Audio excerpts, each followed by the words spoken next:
Welcome back to Healthy, Happy, Wise, Wealthy, everyone. I have with us today Nicole Harvey with Nevada Counsel. So we have a lawyer in the house, and we know how expensive per hour lawyers are, just out of control. I'm teasing, obviously, but worth it. So she is here today to talk about everything with probate, trust, wills, but also the business stuff. She knows that too.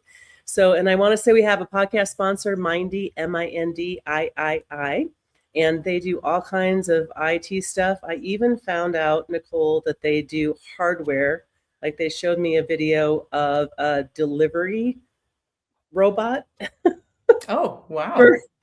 So I'm like, you guys do delivery robots too. So I'm going to find out more about that. But making apps for, different things, SEO, all that kind of stuff. So really good, helpful business stuff. And I want to jump in with you well, tell me why. Why are you in this? Why did you choose this line of work? Tell me that first. Oh boy, we're going back. Yeah. Why did I choose this? Well, it's funny. I worked for lawyers for years before I went to law school. And so I had a chance to work in different practice areas. I worked as a transcriptionist and a secretary in a wrongful death practice, personal injury.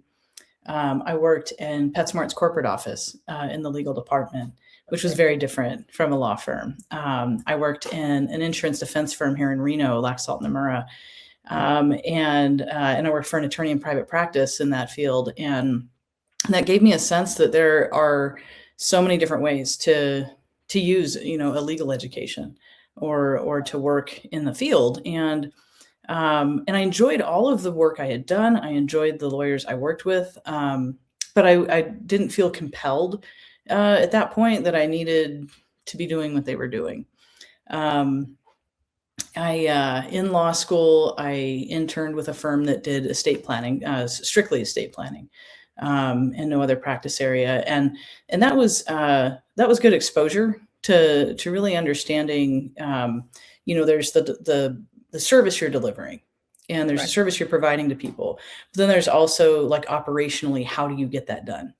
And how do you get that done in a way that is efficient so that you're not charging an arm and a leg, so that your services are affordable to the people who need them.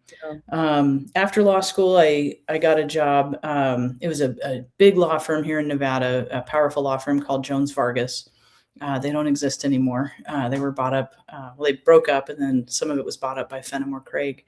But in that time that I worked there, I worked in the employment law practice group. I worked in litigation support, and one of the attorneys there insisted that all of us should know how to write a will. How to be able to help somebody with the basics. And she said it's like how every mechanic knows how to do an oil change. This is something that everybody needs. And truly, like many lawyers, it was one of my first big cases that really set my feet on a path. I had a case representing a gentleman whose uncle had died, and it was a dispute between him and his sister over the uncle's estate. And that was my first case that took me to a trial, or to a hearing on evidence anyway.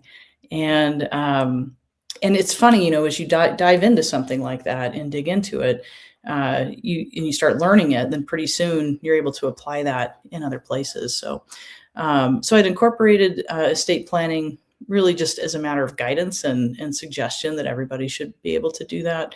That case led me into more and more probate work. And really the business side of my practice is something that has developed with me since my early days at PetSmart. There's so many aspects to running a business. And most entrepreneurs are wearing several hats, including one that says lawyer, right? You often can't pay somebody to review every contract, or negotiate every deal. And I mean, that can be leases, it can be hiring people, it can be vendor agreements. And any one of those can really make or break your business, and so over my career, aside from working in private practice, I've worked in-house as in-house counsel for several companies, and really developed, that business law acumen on the ground, supporting CEOs directly and supporting boards directly. And so, now at this point in my practice, It's funny. It's kind of amazing how these three things really flow together for a lot of my clients. A lot of my clients are business owners, big business, small business, but as we plan and mitigate risk in the business, we're also planning and mitigating risk in their personal life, which has a lot to do with estate planning. And I think all of us at some point are going to be involved in either a probate or trust administration, whether that's our parents or other family members. At some point, we're all going to be dealing with that. And so really a lot of my clients, I've been doing this for 18 years now. We've touched all three of my practice areas together. Yeah. Well, and we've had a couple of meetings, and I think thanks for sharing all that, because I do know that people, especially when you're getting into some of these areas that feel very, when you really, the legal field in general, I think is just confusing. The wording can be confusing for someone who doesn't have that background. So it's really always nice to know who you're going to be talking to. And I know from talking to you that you're so personable, and your Google reviews, I looked at those. It's like, she's so down to earth and personable. I'm like, she is definitely that. So definitely, definitely who you want to have on your side with this stuff. So it's kind of like, I know the two areas flow together. One's business and one is estates and trusts and that kind of thing. So I'm going to ask you about the estates and trust things. It's something everyone has to deal with. Not everyone does business, but so with that, what's the difference between a will and a trust? Oh, sure. Yeah, that's probably the most common question I get, whether it's in a consultation or someone I run into at the grocery store. I wrote a book on this topic, actually. The book is called I Hope You Die Laughing, A Beginner's Guide to Estate Planning. And it answers this and other questions. Yeah, but so both of these documents, a will and a trust, are pretty ancient concepts. We know wills are ancient. People have been writing wills as long as people have been writing. There's wills carved into stone and clay tablets. The law on wills, as it applies to us today, in the modern United States, comes to us from England, from the Statute of Wills, and that comes from the 1500s. So a lot of these rules about wills, right, and what a will does, like a will is, I'm going to write down when I die, this is what should happen with my stuff. That's all a will does. It's very simple. It serves an important purpose. And the rules about that and how it works have been around with us forever.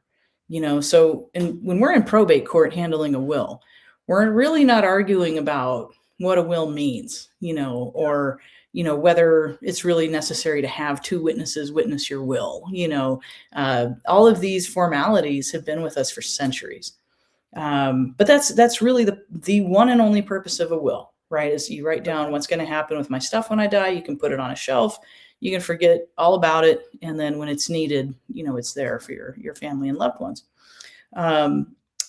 A will has to go through the probate process. That's how it's always been done. The probate process, people will say it's scary and it's awful and it's expensive. And I won't say that it's not expensive. It costs more to administer a will through probate than it might cost to do a private administration.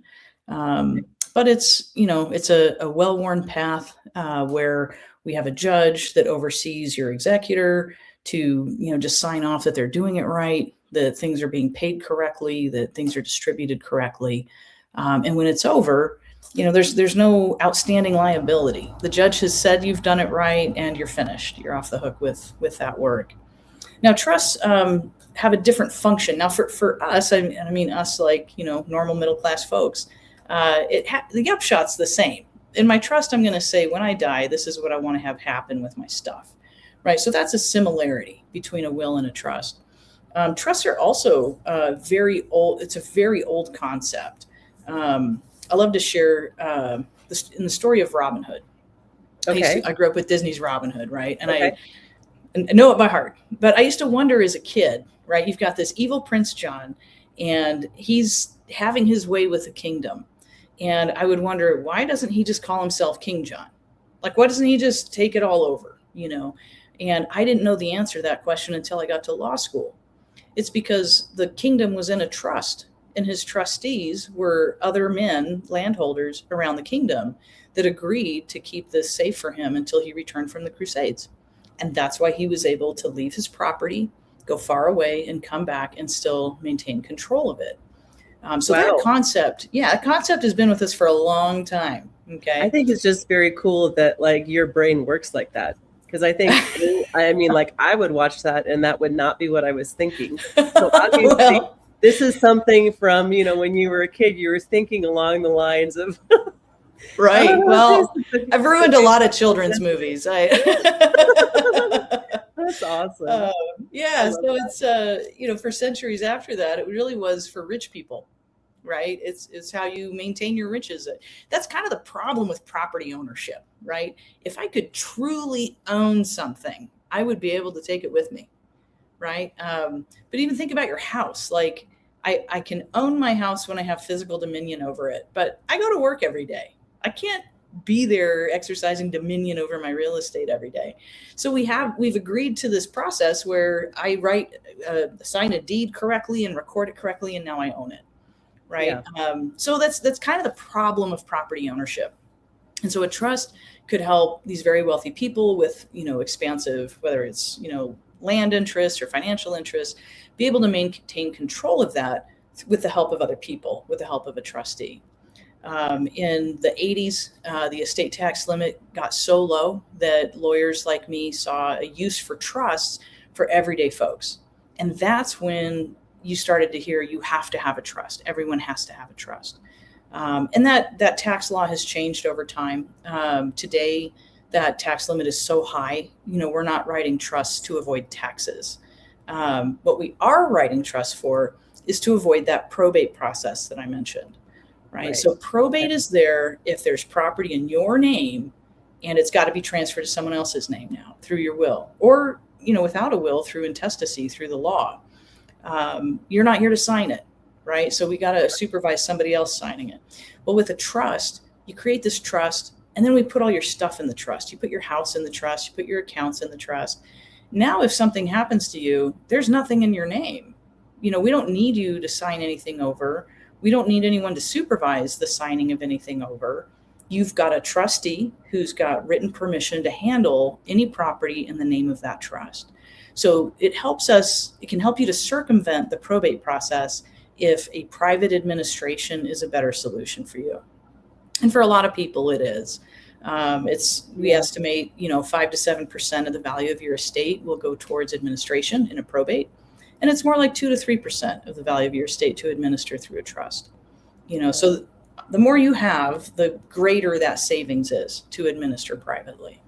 That makes sense. Yeah. So it has to, to some degree, you are a helpful and necessary part of probate or trust because you do administration also. So someone has passed and you do help with that, just making sure everything is where it's supposed to go when that happens.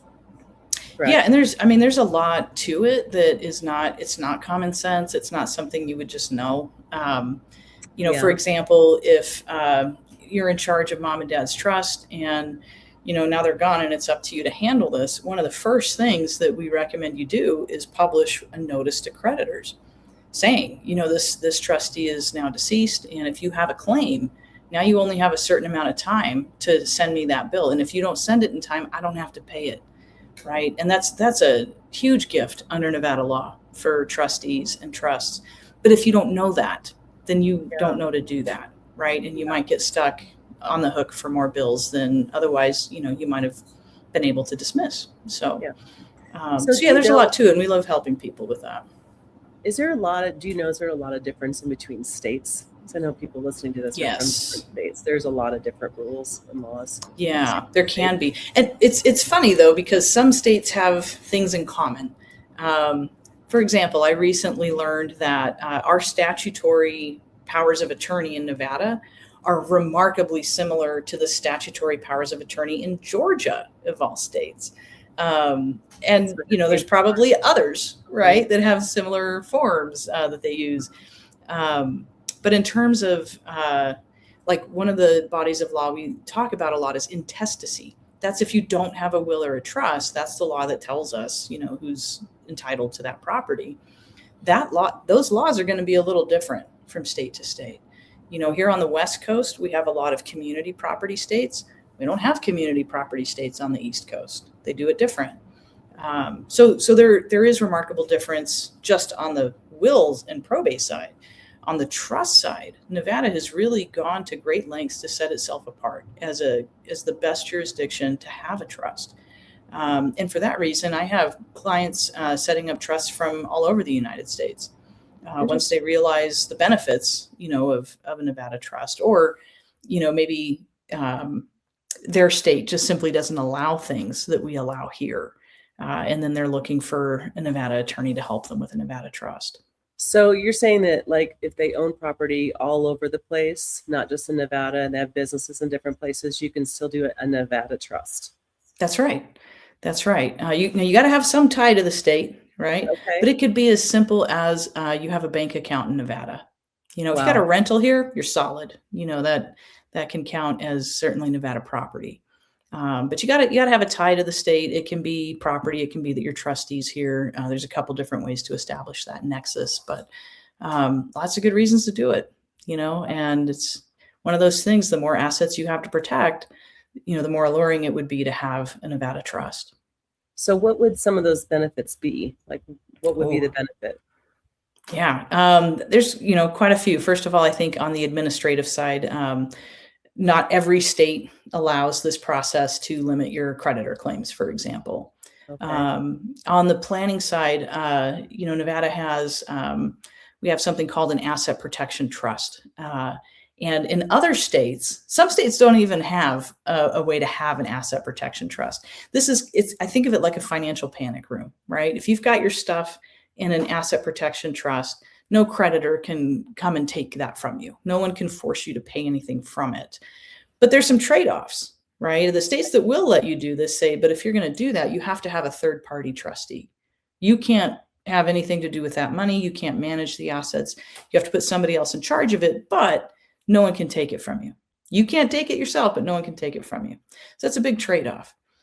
Here in Nevada, you do have to have the third-party trustee to distribute anything out of the trust, but you can still be a trustee of your own asset protection trust to manage the investments. So you can still be involved in the everyday management of whatever that is. It's real estate, it's property, it's financial investments. You can still be involved in how those are managed. You could liquidate the house and buy an investment, or vice versa. As long as it's within the trust, it's your decision. You only need that third-party trustee to distribute. Okay. And so that's one example of a tool that gets used. Yeah. But we have rules that allow people from other states, even other countries. We're seeing a lot more interest in these foreign asset protection trusts, companies outside of the U.S. that are interested in protecting their assets with the protections we have here. Wow. Yeah. So I have a question on the third party. So is that someone that's not related to you? Like, would it be like someone like you, like a lawyer, or who would that be legally? There are probably lawyers who do that. I don't personally offer that service because that's not my strength. But I recommend trust companies typically for that role if somebody doesn't have like an unrelated trusted person in mind. Because of our jurisdiction being so trust friendly, we have a ton of trust companies in Nevada. And some of those, don't have those minimum limits, are willing to work with, everyday people like you and me to serve as that third party trustee, or to be named as a successor trustee. So that when the time comes, you've got this like neutral person who is an expert at doing this. I have a lot of families that prefer using a trust company or a third-party trustee, if only to avoid messing with the sibling dynamic of their kids. It's hard to decide, maybe I don't want to put one of my kids in charge because then that'll cause a problem, with all of them. That's true. Because So you hear about that families, kind of like going into this really negative spiral because someone's not managing themselves very well when it's time to divide assets. Or they are managing it well, and there's just this perceived unfairness, Sometimes people look at that trustee role as something that's honorific, that I chose this person as a trustee because they're my favorite, and hopefully that's not the reason they were chosen, right? The idea here is that you want to select somebody who has some financial savvy, who is fair with other people, who respects other people, who respects you and wants to honor your wishes. Somebody who can start and finish a project, right? Those are the characteristics that you're thinking of for your trustee. But sometimes, if it's a sibling group or even cousins, they might look at that and be like, well, he was always her favorite, and then the chatter about, well, he's probably taken something for himself, and maybe not, but it certainly can hurt a family dynamic. Oh, I've definitely seen it go down. So tell me a little bit more about these foreign trusts. Like why are people coming to Nevada for those? Well, there's an attorney down in Vegas who's really pretty famous in this space, Steve Oceans. Okay. And I've seen him say before that if you want a better trust scheme, you got to go to the Virgin Islands. You got to go offshore, for something better. Nevada has not just these, strong trust laws, these permissive trust laws.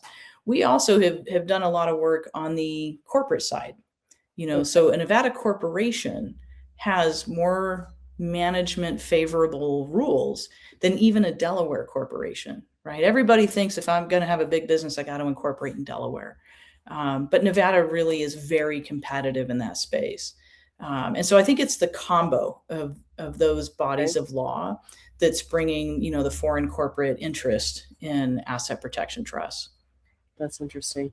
So we kind of shifted there to the business side. So these two things kind of flow together. I know when I had a conversation with you before, you're like, well, people are starting a business and then they're like, what do I do with the assets?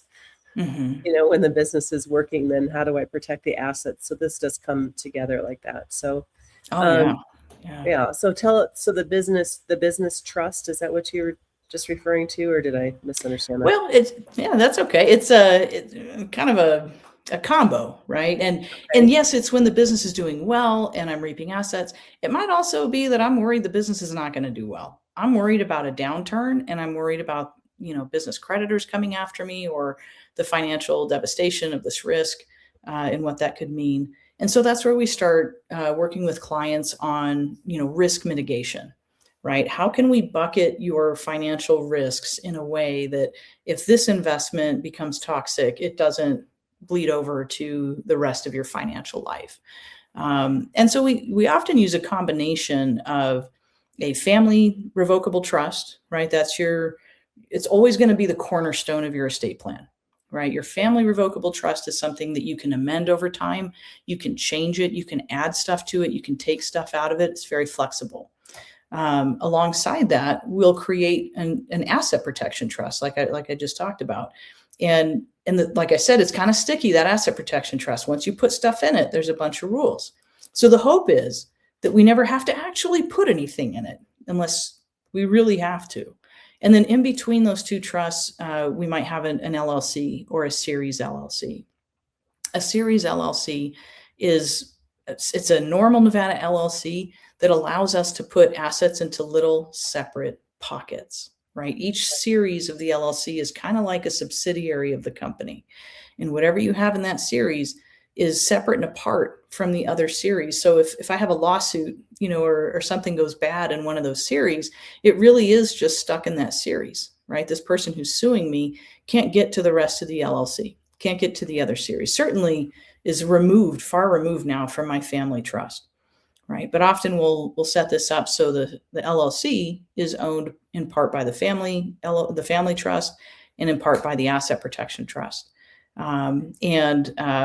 Through a series of Nevada laws, if that series is ever really attacked in a way that the assets are maybe up for grabs by the person suing you, there's a mechanism to bring all of those assets into the asset protection trust. And then they really can't take anything. This is That's very interesting. It is. It's a risk mitigation plan. I've got some great diagrams because it can be kind of complicated to lay out for somebody when they're like, well, where does the business fit in? Like, where's the restaurant fit in, and where does the rental fit in, and all of that. So it really becomes very customized to each family or each client. But I mean, I've had clients say, "Oh my God, I had the best sleep I've ever had after we got that done." Just knowing that it's not just up for grabs, to Right. somebody who has an accident on my premises. Yeah, that's really Yeah. good. I was looking through your website and I'm like, there's a lot of things going into the business side of it that you do. So the comprehensive risk was one, insurance needs, going over that, contract negotiation, employment labor law, strategic planning, streamline compliance, and then the estate stuff. So, and there's a few Yeah. free resources also on your site. So for some Yeah. of this. So if someone is like me and like always interested in starting a business and in getting that LLC going, because I just did it again and I've done it Right so on. much. Yeah. At what point do we come to you? Like Oh, it's yeah, where do sure. we start out like a solopreneur thing, kind of like Yeah. what point should we come to you? Well, I mean, we're happy to. I have consultations with people who are, this is what I want to do. How do I set up an LLC? There's some folks that aren't sitting down with us until there is a problem, right? Oh my God, I've got to fire this person and it's going to be messy. Can you help me do it? And really a lot in between.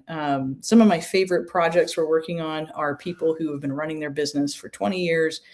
They realize they want to retire in the next 5, and we're putting together a plan, so that the business value is strong. If they're going to sell it, we're creating employee stock purchase plans so that employees can take over the company and the owner can be compensated. There's so many different ways, to approach those kinds of things.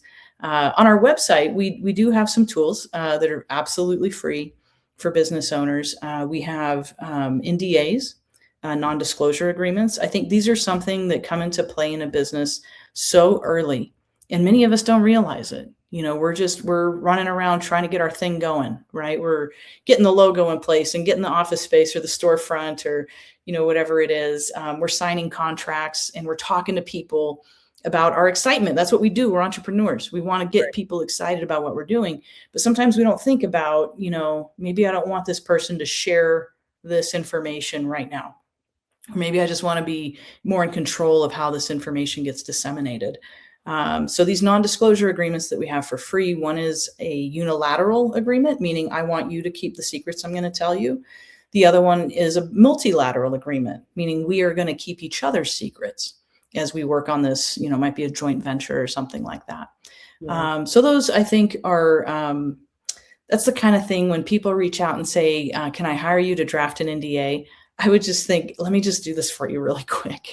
Not that it's, easy or simple. It's easy for me because I've created them so many times. Right. But it's such a small thing that you need so quickly that was the first thing I thought to put up for free for business owners. The other thing we have on that, thanks. Yeah. The other thing we have on that page is a contract review checklist. As a brand new business owner, you're not going to pay me to review your lease, to review your vendor agreements.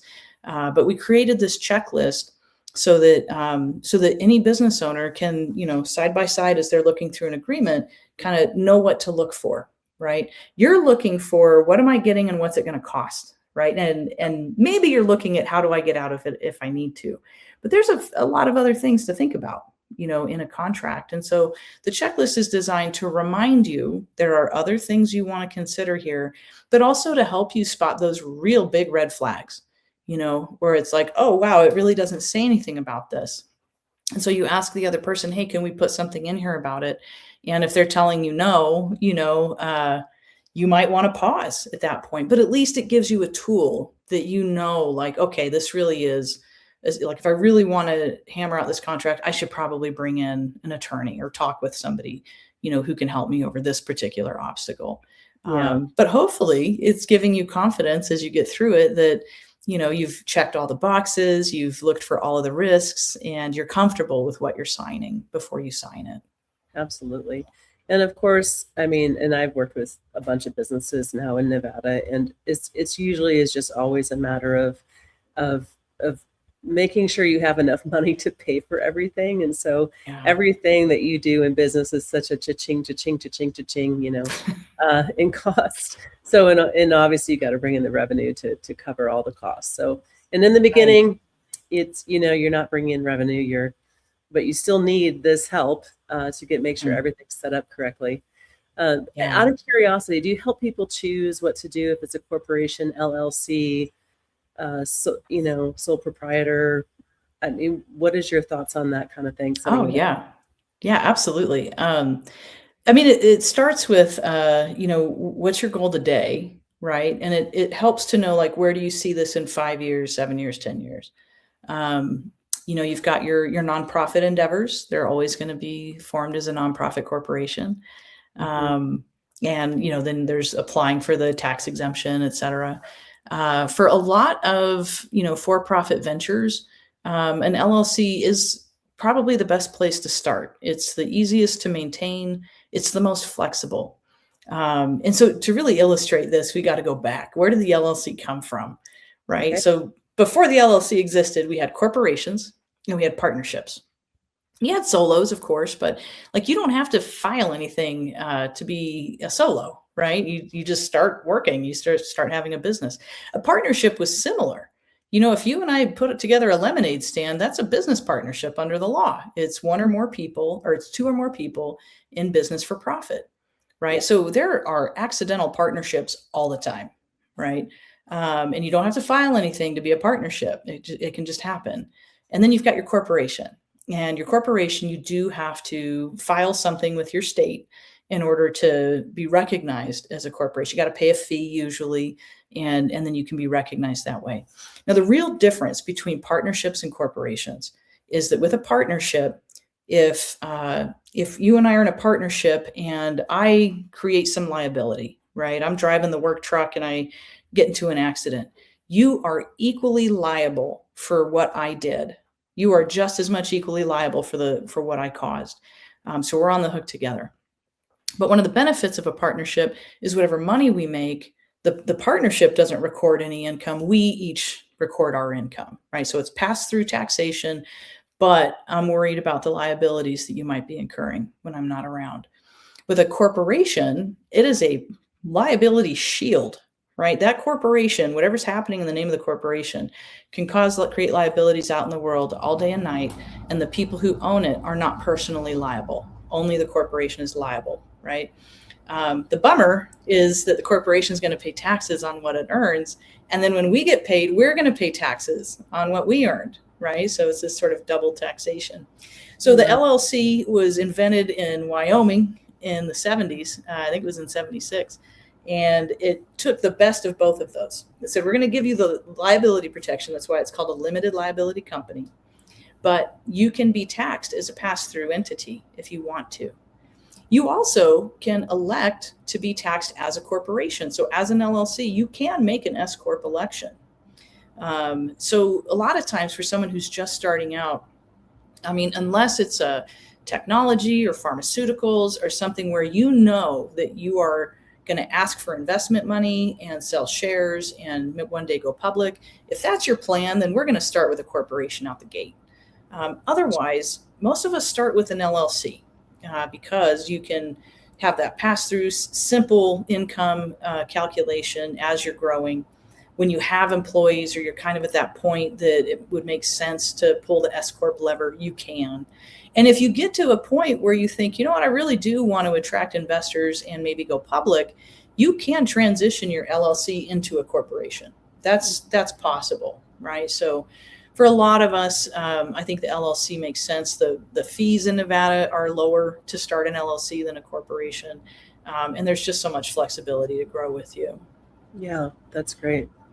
So I know it seems like in what you do, it probably crosses over a little bit. Like I know you help like figure out insurance liability and then maybe some tax liability. So let's start with insurance. How do you work with insurance on that? If you're going, this is what I think you need for coverage. Yeah. So there's, with a lot of these issues, we start with something called a risk assessment. Okay. And it's one of those things that can be scaled, right? If you're a small business, it doesn't have to be complicated. The bigger you get, the more complex it becomes.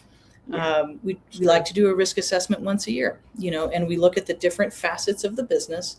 And it really is starting with, the owner or the managers. What keeps you up at night? What are you afraid of happening? What's the worst thing that could happen here? Right. So in a, maybe a little mom and pop grocery store, it might be a slip and fall in the produce aisle. That could be devastating. Do we have enough insurance for that? So we make this list of what are the risks, and then we rate these risks. We have a score for likelihood. How likely is this to happen? And we have a score for the gravity of the harm. How bad would it be if this happened? And maybe it's just a 1 to 5. And we score them on those 2 metrics. And that lets the big risks float to the top and the smaller risks kind of go to the bottom, so that we can focus on like, where should our attention be? Right. And so we can't mitigate every single risk all year. Right. But we focus our attention where we think are the big risks. And then we look at what are the controls we have in place to manage these risks. And insurance is not a control, right? But do we have a wet floor sign that we put out? And do we have a procedure to make sure it gets put out? Do we have fire bottles, and are they charged? And do we have exit signs? It's all those kinds of things. Maybe it's 2 people to sign a check. That's a control to make sure that money's being spent right. And we measure the controls. Are they strong or are they weak? And that lets us really further distill down, like, what are our unmitigated big risks? And then from there, we might look at the insurance policy. Are we insured against these risks that maybe we can't control? And is the insurance coverage going to be adequate?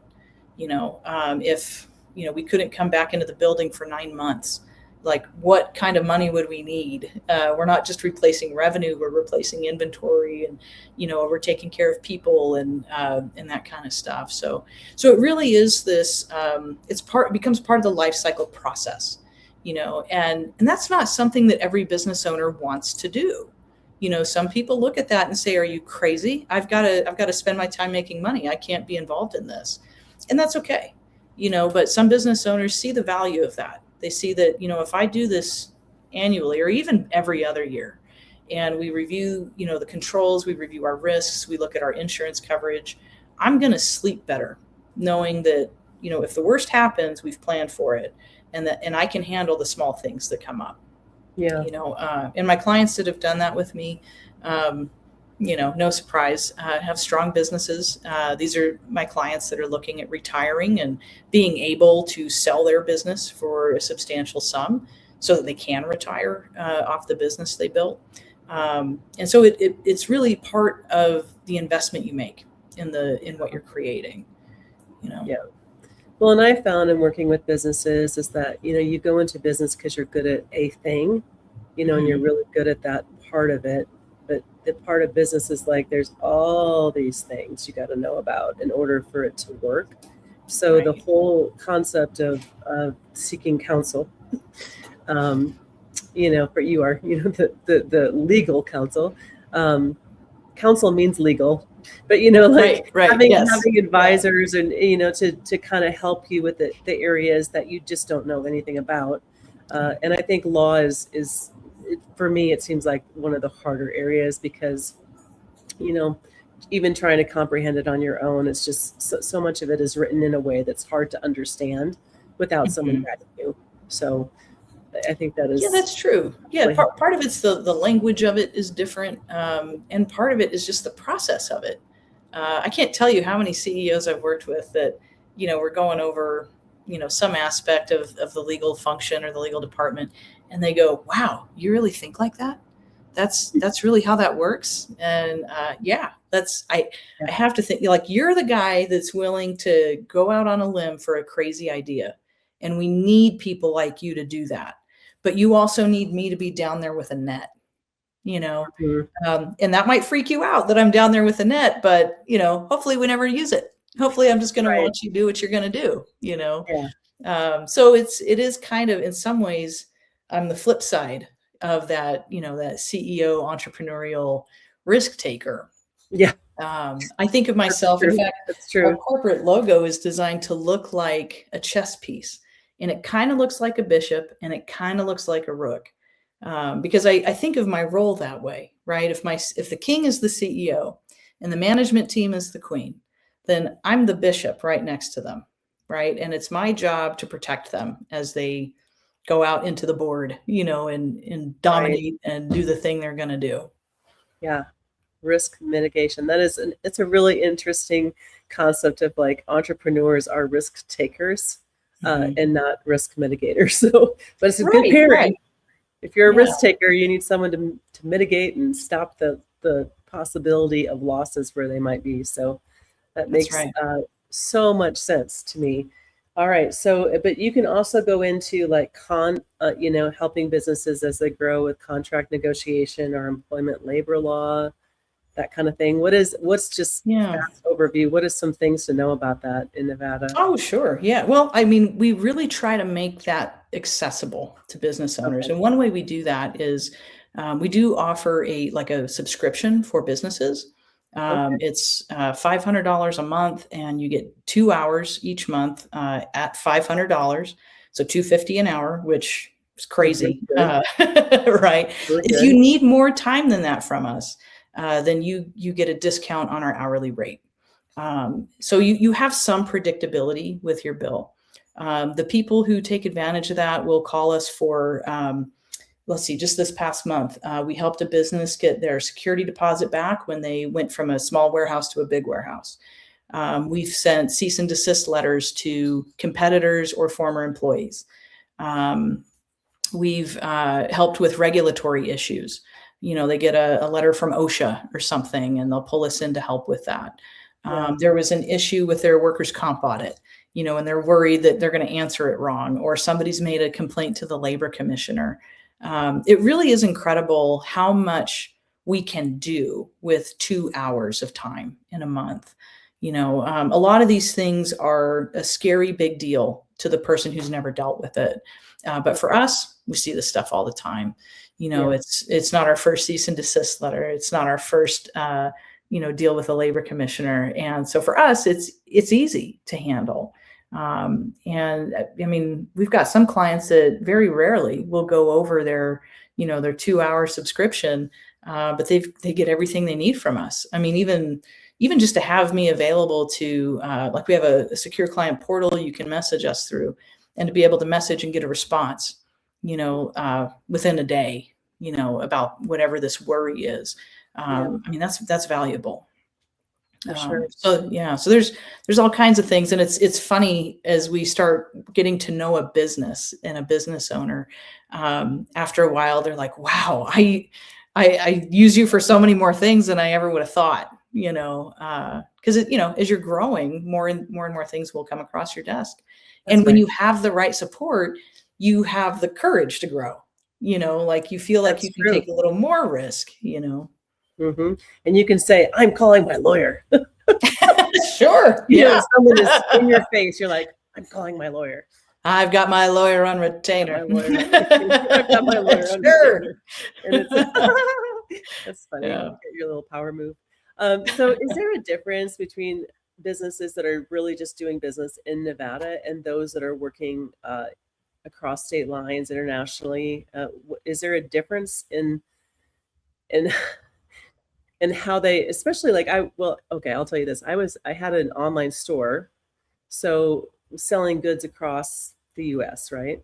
So there was different laws per state, and almost like stuff you had to get per state if someone from that state bought something. That was interesting. So if you're selling services or selling products across state, how is this different than just in one state? Yeah, than just like selling in Nevada. Well, that's actually that brings up something that I've seen many times with clients in that situation. Like you said, if you're in Nevada, you're selling something in Arizona, you're selling something in Illinois and Florida. Each of those states might have a different sales tax situation, right? Mm-hmm. And you probably have to register with somebody or report your sales at some point to true up, what kind of sales tax you owe. Mm-hmm. And I've helped a couple of companies who just didn't know that. They just didn't know that. They didn't know they had to do that. And so they were just selling online. And then eventually the state of Kentucky notices and sends you a letter and says, we know you've sold at least this much. We think you might have sold more. We think you owe us this money. And now you got to, engage with them and deal with that. And the fear is like, oh my God, if this is true in this state, it's probably true in the 12 other states that I'm selling products in. So that's, I mean, I think anytime you're expanding beyond your state footprint, whether it's selling across state lines or maybe you've got remote employees in other states, all of those things are going to implicate rules that you might not be thinking of. Yeah. With employees across state lines, you think, what's the big deal? They're not here, they're working in their home, in Texas or somewhere. So, all I've got to do is pay an hourly rate. Well, you might be surprised to know that that state has a rule about workers' comp coverage. And like in Washington, the workers' comp scheme is through the state. It's not like you can get a private policy that covers your Washington employees. So it's all these little nuances that you probably don't know, where if you just if you've got the subscription and you can call me for 5 minutes or 6 minutes, and hey, I'm thinking of hiring these guys. One's in Michigan, one's in Washington. What do I need to think about? Let me tell you. Maybe we need to update some things in your handbook that are specific to those states. We need to look at the workers' comp insurance and make sure you don't get caught without coverage. And let's talk about, what are they doing? What kind of work are they performing? Are they in a car driving around? How are they representing the brand? What are they authorized to do? Because each one of those things is going to have implications for you. Right. Yeah. Whew, that's all true. Well, and I know if you're selling goods too, I just know this. I think there's a certain limit. Usually, like you have to hit I've sold like $10,000 or something before something triggers. But state by state, it is different. And that I would also say, you're talking $500 a month. So for a growing business, $6,000 a year for legal counsel to make sure that you're not making $100,000 mistake or whatever it is as you're growing, or something that could, tank the business. Money's money, but that seems like a really wise investment to me. So for sure. Yeah. It's funny. Our subscribers, they don't just come and go. I mean, they stay with us because it is valuable. I don't know anyone else who will give you 2 hours for $250 an hour. I believe you. Yeah. Yeah. Have you noticed any kind of difference? What if they're selling services? So they have a service or the SaaS, kind of thing. So is there anything with that you think is interesting across state lines? Absolutely. Yeah. I think it depends on the service you're in, right? Some services are more regulated than others, right? Okay. Some services you've got to be licensed to do that thing. Or there are some services that are provided where, maybe a state like California has a lot of regulation around it. You've got to register that you're doing this and report to somebody. But then when you do this in Florida, there's no laws about it. And so it's just kind of, do what you want. And then in Texas, it's completely different from both of those, right? So I think that really is business specific. And because we don't know what we don't know, it's often helpful to look ahead. I worked with a company that was based out of California and operates in California, Oregon, Washington, Nevada, Texas, Georgia, and Florida. If I got them all, there might be another one in there. And as we looked at, what their operation is and what their process is, we discovered that what they do is pretty regulated in the Western states. What they do is almost not allowed in Texas. And in Florida and Georgia, there's just kind of no rules about it. So that actually had an impact, not just on the risk, thinking about it as risk, but also thinking about their operation, right? So when they do their thing, when they offer their services in California and Nevada, I mean, they've got to have a strict procedure. We got to do A, then B, then C in that order every time. And we can never do, E and F. Whereas in Georgia and Florida, they don't have those rules. And so maybe they can advertise more openly. Where in California, they have to wait for people to call them. In Florida, they can just call people and offer their services. So it can have a big impact and sometimes a positive impact when you realize I have to do this in a very regulated way where I am. But if I go to these other states, I can have a totally different marketing approach, So it's not always a bad thing, to look ahead and see what's possible. But I think it would be impossible, for anyone to know off the top of their head what's going on in all 50 states, Oh, for, possible.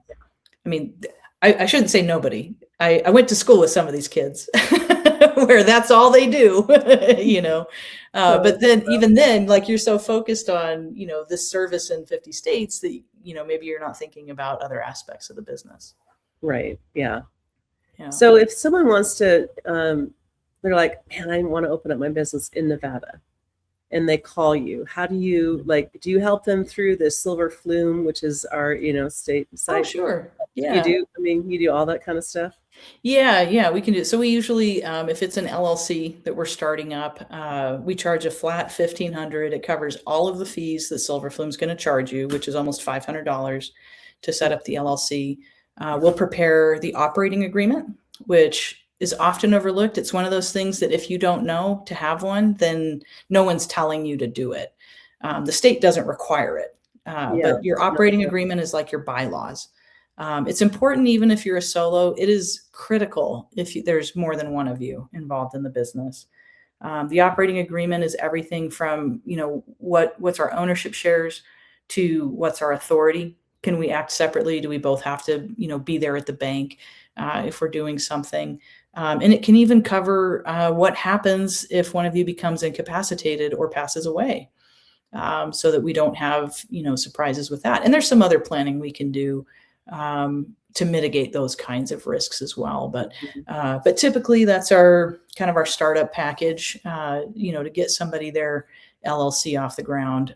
For people who are outside the state, we do offer to serve as the registered agent. You have to have somebody physically here in the state that can receive service of process if you were to get sued, if your company was going to be sued.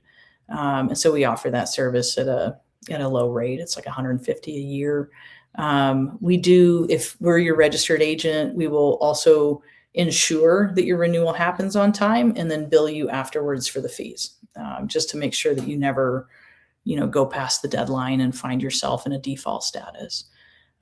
So there's a few things we do there to help with startup and compliance. And, I also have people that, they come in for the consultation. Happy to give them all the information on what to do, what all these things, what's a registered agent, how do you fill out these boxes, so that they can go and do it on their own. I like to be in a position to meet people where they are, and provide the level of support that they want. And that's a little different for everybody. Yeah. Well, and I've seen some of these fees from just doing a few things I've done, and these are very reasonable fees, what you're charging, for sure, in my opinion. Oh, thanks. Yeah. So, and excellent service for anything that I've done. I'm like especially the online store, which is I shut down. It's like the legal stuff was always the most scary, making, am I compliant with what's going on in the government? Am I going to get in trouble with anything? To me, that was always the most scary. Yeah. And it doesn't hit your everyday what you're doing, but it's,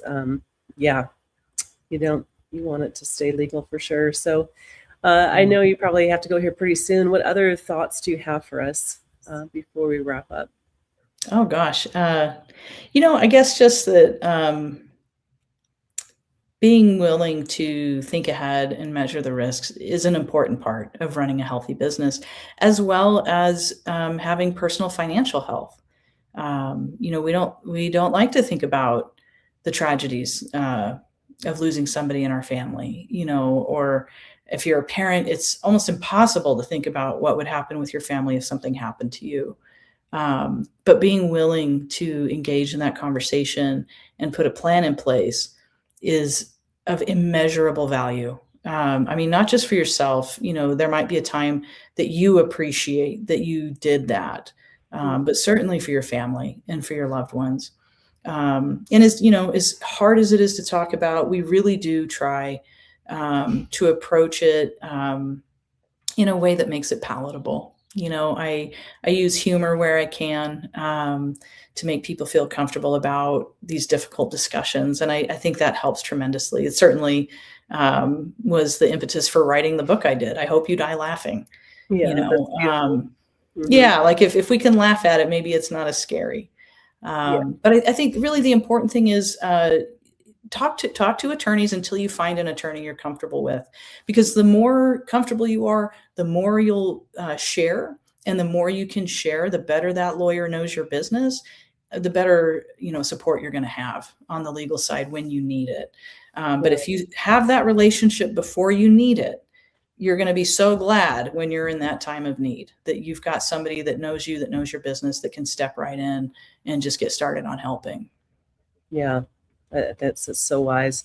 And for sure, like, let's, while we're here, we do our best to make money, take care of our people, take care of our stuff. And, there is an end date to where, we want to make sure it's handed off correctly. Yeah. So all these things matter. Yeah, we want you to keep the money you make. I mean, that's really what we're doing, is helping people keep the money they make.